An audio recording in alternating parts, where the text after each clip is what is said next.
નમસ્કાર વિદ્યાર્થી મિત્રો, નોબલ શાળા ગ્રુપ એન્ડ વાસુદેવ વિદ્યાલય વતી વિડિયો લેક્ચરમાં આપ સૌનું હાર્દિક સ્વાગત કરું છું.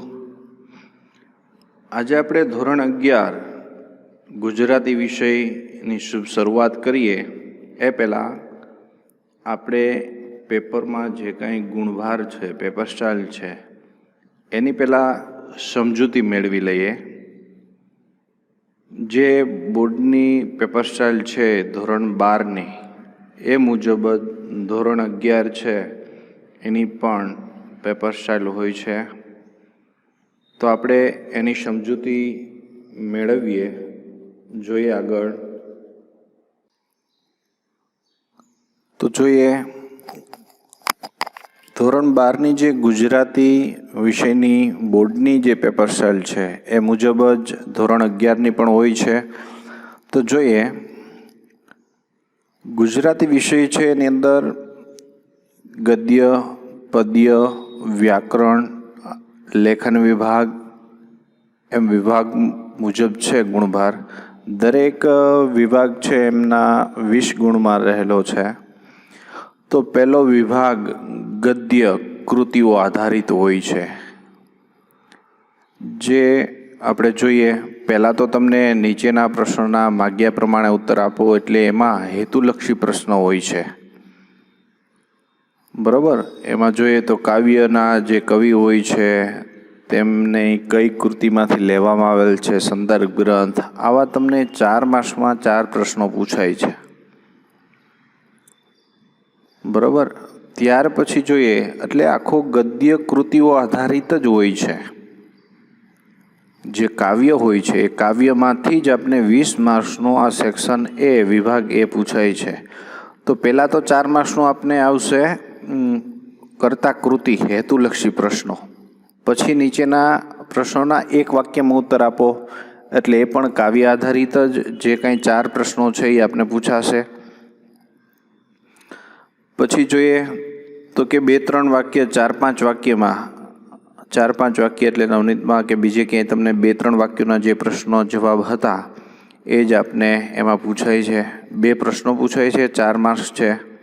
અને ત્યાર પછી સવિસ્તાર પ્રશ્ન જવાબ આપો, જેમાં એક પ્રશ્ન ફરજિયાત હોય છે અને એક પ્રશ્ન છે, 2 પ્રશ્ન કુલ પૂછાય છે. એમાં એક પહેલો પ્રશ્ન ફરજિયાત બીજા પ્રશ્નમાં અથવામાં હોય છે. જે એક પ્રશ્નના 4 માર્ક્સ હોય છે એવા 2 પ્રશ્નો પૂછાય છે, જેના 8 ગુણભાર હોય છે. આ રીતે 20 માર્ક્સનું કાવ્યમાંથી પૂછાય છે. હવે જોઈએ વિભાગ બી. જે વિભાગ બી છે એ ગદ્ય કૃતિઓ આધારિત હોય છે, મતલબ પાઠ આધારિત. વિષય 20 માર્ક્સનું એ આપને પાઠ આધારિત જ પૂછે છે.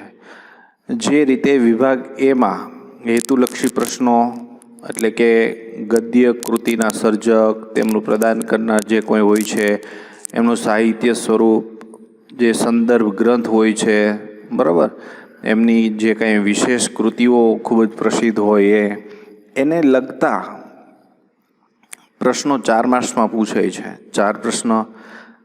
ત્યાર પછી નીચેના વાક્યોનો એક વાક્યમાં ઉત્તર આપો. જે 4 પ્રશ્નો એ પૂછાય છે, 4 પ્રશ્નો હોય છે. પછી 4-5 વાક્યમાં ટૂંકમાં ઉત્તર લખો. 2 પ્રશ્ન, 4 માર્ક્સ. સવિસ્તાર મુદ્દાસર પ્રશ્નો, બરાબર, જેમાં પણ એમ જ છે કે પહેલો એક ફરજિયાત અને બીજો સવિસ્તાર, એનો ઓપ્શનમાં આપેલો હોય છે અથવામાં. તો આ રીતે 20 માર્ક્સનું એ પૂછાય છે. ખાસ આપણે જોવાનું છે પાઠ્યપુસ્તક આધારિત વ્યાકરણ વિભાગ સી, એ આપણે ખાસ જોવાનું હોય છે. જેમાં અડધા માર્ક્સ કરીને 20 માર્ક્સનું આપણે પૂછાય છે. બરાબર. ખાસ આપણે વ્યાકરણ સી વિભાગનું જોવાનું હોય છે. પહેલેથી પેપર સ્ટાઇલ સમજવાનું કારણ એ હોય છે જેથી કરીને કોઈ પણ ટોપિક ચાલે, કોઈ પણ પાઠ ચાલે તો તમને પહેલાં ખ્યાલ હોવો જોઈએ કે કઈ વસ્તુ કઈ રીતે પૂછાય છે. તો વિભાગ સી છે એ 20 માર્ક્સનો છે ટોટલ, અને એ ગ્રામર વ્યાકરણ આધારિત છે. જોઈએ પાઠ્યપુસ્તક આધારિત ગદ્ય પદ્ય કૃતિઓમાંથી પુરલિંગ, સ્ત્રીલિંગ, નપુંસકલિંગ રૂપ, બરાબર. ત્યાર પછી તદ્ભવ, તત્સમ જેવી જે પ્રકારની અનેકાર્થી એટલે એક શબ્દનો અનેક અર્થ થતા હોય તે. પછી આવશે પુરલિંગ, સ્ત્રીલિંગ, નપુંસકલિંગ, સમાનાર્થી, વિરુદ્ધાર્થી શબ્દો. બરાબર. અને પાઠ્યપુસ્તક આધારિત અર્થભેદે, જોડણી ભેદે અર્થભેદ, રસ્વ દીર્ઘમાં અર્થ બદલાઈ જતો હોય તે. ત્યાર પછી તળપદા શબ્દો, સામાન્ય ભાષામાં જે બોલાતા અર્થ એ તળપદા શબ્દ પૂછાય છે. ત્યાર પછી જોડણી સુધારવો. બરાબર. ગદ્ય પદ્ય આધારિત જે કંઈ જોડણીઓ આવતી હોય એ પણ 1 માર્ક્સમાં છે. પછી જોઈએ કૌંસમાં આપેલ સૂચના મુજબ કરવાનું છે. તો વાક્યમાંથી આજે દરેક છે 44થી લઈને 50 સુધી, બરાબર, એ 7 પ્રશ્નો છે. એમાંથી કોઈ પણ 6 લખવાના હોય છે તમારે. બરાબર. તો એ દરેક ગ્રામરના ટોપિક આપેલ છે. નિપાત ઓળખાવો, ત્યાર પછી ખાલી જગ્યામાં નિપાત મૂકો, 46મો છે વિશેષણ શોધો, પછી ખાલી જગ્યામાં વિશેષણ મૂકો, કૃદંત શોધો, ત્યાર પછી ખાલી જગ્યામાં કૃદંત મૂકો, કૃદંતનો પ્રકાર. આ 7 ટોપિક છે. એમાંથી તમારે કોઈ પણ 6નો સાચો જવાબ પડે તો તમને 3 માર્ક્સ પૂરા મળે છે. ત્યાર પછી રૂઢિપ્રયોગ, જેનાથી તમે પરિચિત હશો જ. બરાબર. 10મામાં પણ આપણે રૂઢિપ્રયોગ આવતા જ. તો રૂઢિપ્રયોગનો અર્થ લખવાનો હોય છે અને પછી એ રૂઢિપ્રયોગનો વાક્યમાં ઉપયોગ કરવાનો હોય છે. 10મામાં આપણે માત્ર અર્થ જ ઓળખવાનો હતો, જ્યારે અર્થ આપી અને રૂઢિપ્રયોગનું વાક્ય રચના કરવાની હોય છે. તો એક રૂઢિપ્રયોગનો 1 માર્ક્સ એમાં મળે છે. પછી જોઈએ કે નીચેના વાક્યમાં કૌંસમાં દર્શાવેલ સૂચના મુજબ કરો. તો આપેલ વાક્યને રૂઢિની દ્રષ્ટિએ સુધારીને લખો. એટલે કે લખવામાં કોઈને કોઈ ભૂલ છે, લેખન રૂઢિ. તો 53મો જે પ્રશ્ન છે એ લેખન રૂઢિની દ્રષ્ટિએ કોઈને કોઈ ભૂલ હોય છે એ સુધારવાનું. ત્યાર પછી 54મો જે પ્રશ્ન છે એ ભાષા અથવા વિરામચિહ્નની કોઈ ભૂલ હોય એ સુધારવાનું હોય છે. આપેલ વાક્યને પદક્રમ, પદ સંવાદની રીતે ગોઠવો. કર્તા, કર્મ અને ક્રિયાપદ એ રીતે ગોઠવવાનું હોય છે. આડાવડું આપેલું હોય છે. એના અથવામાં પણ આપેલું હોય છે. વાક્ય 55મું છે એમાં. અને ત્યાર પછી નીચેના વાક્યને સંયુક્ત સંકુલ રીતે ફરીથી લખો. બરાબર. અને સાદી વાક્ય રચના, સંયુક્ત સંકુલ આપેલું હોય તો એને સાદી વાક્ય રચનામાં. આમ સેક્શન સી છે એ ગ્રામર 20 માર્ક્સનું ત્યાં પૂરું થાય છે. પછી અર્થગ્રહણ. અર્થગ્રહણ છે એ અર્થગ્રહણની અંદર શું છે તો કે ભાઈ આપણી લેખન જે કૌશલ્ય છે, લેખન રૂઢિ છે એ આપણી સુધરે એવો હેતુથી નિબંધ હોય છે. એ નિબંધ લેખન પહેલા તો પેરેગ્રાફ આધારિત પ્રશ્ન જવાબ. બરોબર.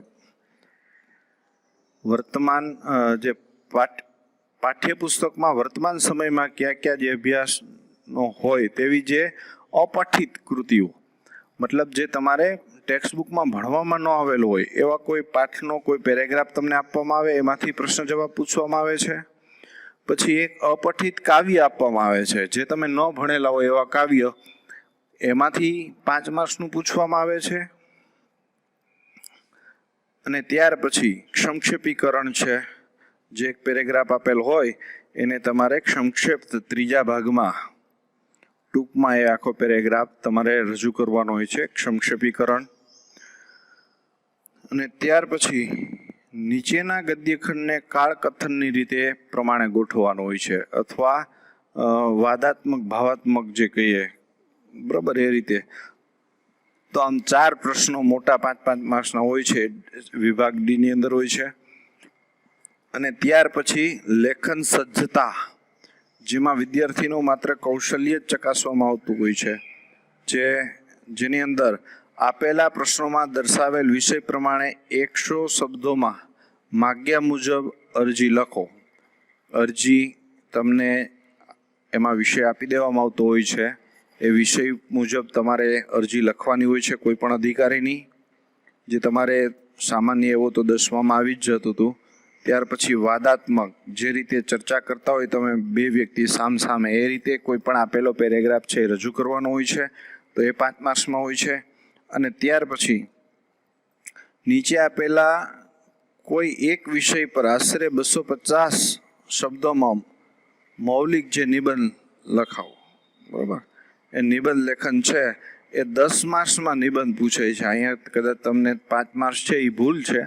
10 માર્ક્સમાં બોર્ડની પરીક્ષામાં આપને નિબંધ પૂછાય છે. તો આમ એ 20 માર્ક્સનો સેક્શન એ ત્યાં પૂરો થાય છે. તો વિદ્યાર્થી મિત્રો, આ પેપર સ્ટાઇલ તમને ધ્યાનમાં હોવી જોઈએ. આ રીતે તમને ધોરણ 11માં પણ આ જ પેપર સ્ટાઇલ મુજબ તમને જ્યારે પણ પેપર લેવાશે કોઈ પણ હશે, આ ધોરણ 12ની બોર્ડની પેપર સ્ટાઇલ છે એ મુજબ જ આપણે 11માં પણ ચાલશું. બરાબર, એટલે જેથી કરીને કયા ટોપિક કઈ રીતે અને કેટલા માર્ક્સમાં પૂછાય એ પહેલાં તમને ખ્યાલ હોવો જોઈએ. તો આટલો પરિચય મેળવીએ અને હવે પછી આપણે આગળ ગુજરાતી વિષય છે એની શરૂઆત કરીશું. અસ્તુ, તો અહીંયા સુધી રાખીએ.